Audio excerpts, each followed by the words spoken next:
जिन लोगों को भूत प्रेत से जुड़ी कोई समस्या होती है और वो भक्तों के पास जाते हैं, अपना इलाज कराते हैं और उनको आराम हो जाता है, उन लोगों के लिए एक विशेष जानकारी लेके आया हूँ जो कि बहुत महत्वपूर्ण है। ये जानकारी इतनी महत्वपूर्ण है जिस प्रकार से किसी व्यक्ति के पेट में अगर पथरी है, किसी व्यक्ति के पेट में अगर पथरी है, उसको दर्द हो जाता है और वो दवाई खा लेता है, तो इसका मतलब ये नहीं है कि वो पथरी जो है वो निकल गई है, ख़त्म हो गई है। वो दर्द दोबारा आपको हो सकता है और सालों साल वो बढ़ती चली जाएगी।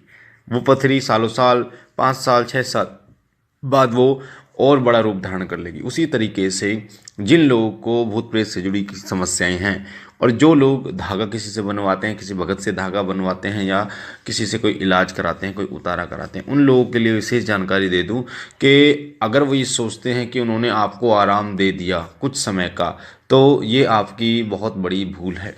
क्योंकि वो कुछ समय तक तो उस चीज़ को रोक सकते हैं, पर आज न कल अगर वो नहीं है, इस दुनिया में नहीं है, क्योंकि इस दुनिया में सभी को जाना है, ये मृत्यु लोक है, यहाँ से सभी को जाना है, या किसी कारणवश उनकी शक्तियाँ रुष्ट हो गई हैं, तो फिर वो दोबारा आपको घेर लेंगी और फिर वो जो शक्ति, नकारात्मक शक्ति पहले आपको परेशान करती थी, उस वो और ज़्यादा बड़ी सेना के साथ आपके घर में प्रवेश करके हड़दंग मचाना शुरू कर देंगे।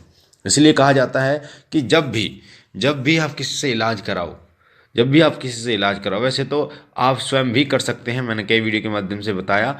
अगर नकारात्मक शक्ति आपके शरीर के अंदर है तो आप कई तरीके से आप स्वयं भी उसका निवारण कर सकते हैं। जिस प्रकार से अगर कोई शक्ति 1 महीना, 2 महीना, साल हुआ हो किसी शक्ति को आपके घर में आपके ऊपर प्रवेश किए, तो आप उसे हनुमान चालीसा के या सुंदरकांड के पाठ से जो छींटे होते हैं उसके छींटे घर में लगाकर उसका सेवन कर कर उस जल का उसको नष्ट कर सकते हैं। और ये 21 दिन का लगभग इसमें समय लगता है। 11 हनुमान चालीसा या 11 बजरंग बाण पाठ आपको करने होते हैं। उसी तरीके से अगर कोई 35 साल या फिर उससे ज़्यादा कोई पुरानी शक्ति है तो उसके लिए आपको जाप बहुत महत्वपूर्ण होता है। जाप के द्वारा बड़ी से बड़ी नकारात्मक शक्ति को नष्ट किया जाता है। जाप के ही द्वारा आप अपने घर में देवताओं का आवाहन कर सकते हैं। जाप के ही द्वारा आपके पितृ खुलते हैं। जाप के ही द्वारा आपके कुलदेवी और कुलदेवता ताकतवर होते हैं। आपके इष्ट जो है वो प्रकट होते हैं, जागृत होते हैं, सिद्ध होते हैं। इसलिए आपको ध्यान रखना चाहिए कि अगर डॉक्टर पथरी का इलाज कर रहा है तो परहेज आपको करना बहुत महत्वपूर्ण है। परहेज आपको करना होगा, उसका आपको लंबे समय तक जितना उसको लगेगा निकलने में टाइम पथरी को, उतना आपको समय देना पड़ेगा ताकि वो बड़ी ना हो। उसी प्रकार कोई नकारात्मक शक्ति, भगत ही उसी का कर्तव्य नहीं है कि वो आपका उतारा कर दे, वही आपके लिए सब कुछ करे, क्योंकि जीवन भर वो आपके लिए नहीं कर सकता। बंदूक दूसरों के कंधों पर कब आप जिंदगी भर नहीं चला सकते। इसलिए दूसरों के टुकड़ों पर कभी भी नहीं जिया जाता। खुद कमाना पड़ता है, खुद ही बंदूक चलानी पड़ती है, दूसरे के कंधे पे नहीं। इसी तरीके से कोई भी समस्या है उसका निवारण के लिए हमें भी कुछ प्रयास करना पड़ता है, कुछ कोशिश करनी पड़ती है, और वो कोशिश है जाप। जप एक ऐसा माध्यम है जिसके द्वारा शरीर से नकारात्मक शक्ति को बाहर निकाला जा सकता है, शरीर का शुद्धिकरण किया जा सकता है, शरीर के जो आत्मिक ओरा है उसको बढ़ाया जा सकता है, सब चक्रों को जागृत किया जा सकता है, कुंडलिनी शक्ति को जागृत किया जा सकता है, दिव्य दृष्टि को खोला जा सकता है। जप के द्वारा ही एक व्यक्ति सिद्ध बन जाता है, सिद्ध पुरुष कहलाता है। एक व्यक्ति दिव्यता को धारण करता है, देवीय देह, देवताओं जैसे देह को धारण करता है अगर कोई व्यक्ति जप करता है। क्योंकि जप के ही प्रभाव से देवीय शक्तियाँ उसके शरीर में इकट्ठी होनी शुरू हो जाती हैं, उसके आत्मा में इकट्ठी होनी शुरू हो जाती हैं और उसको एक नई ऊर्जा प्रदान करते हैं। इसलिए आपको जप जरूर करना चाहिए।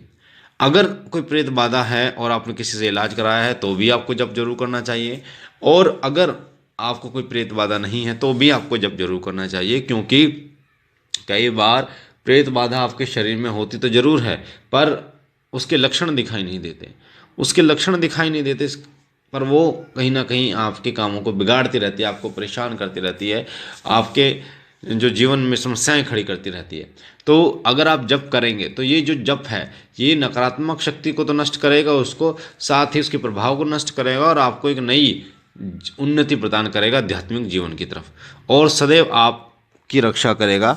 क्योंकि आप जो हैं वो जप करते रहेंगे तो ईश्वरीय शक्ति आपको प्राप्त होगी ही होगी। जप बहुत महत्वपूर्ण है। जप आपको अमृतुल्य बनाता है, आपके शरीर आपकी आत्मा को उसका शुद्धिकरण करता है। इसलिए जप का महत्व जो है वो बहुत बताया गया। हमारे ऋषि मुनि, हमारे जो महापुरुष हैं, गुरुजनों ने जप का महत्व बताया गया है। जप हर व्यक्ति को करना चाहिए। 24 घंटे में से 1 घंटा जप के लिए जरूर निकालना चाहिए।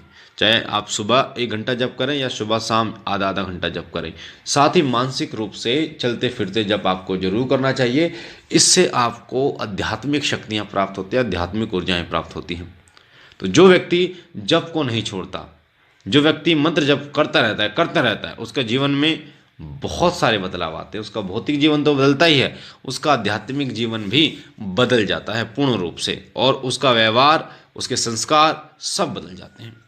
क्योंकि जिस देव की वो उपासना करता है, जिस देव के वो मंत्र जाप करता है, उनके गुण उसके अंदर आने शुरू हो जाते हैं, देवीय गुण उसके अंदर आने शुरू हो जाते हैं, और पाप और पुण्य को समझने की क्षमता उसकी बढ़ जाती है। और पुण्य का पल्ला भारी रहता है, सदैव अच्छाई का साथ देता है, धर्म का साथ देता है, पुण्य का कर्म करता है। तो इस बात को विशेष रूप से आप ध्यान रखिए कि जब आपको करना चाहिए किसी भी मंत्र का, जो भी आप गेस्ट हैं उनके मंत्र का आपको जप करना चाहिए। बाबा भोलेनाथ से मैं विनती करता हूँ कि आप और आपका परिवार सदा सुखी रहे, स्वस्थ रहे, खुश रहे। और पहली बार शिव कृपा परिवार पर तो वीडियो को लाइक कीजिए, शेयर कीजिए, सब्सक्राइब कीजिए। हम मिलते हैं एक नई जानकारी के साथ, तब तक के लिए ओम नमः शिवाय।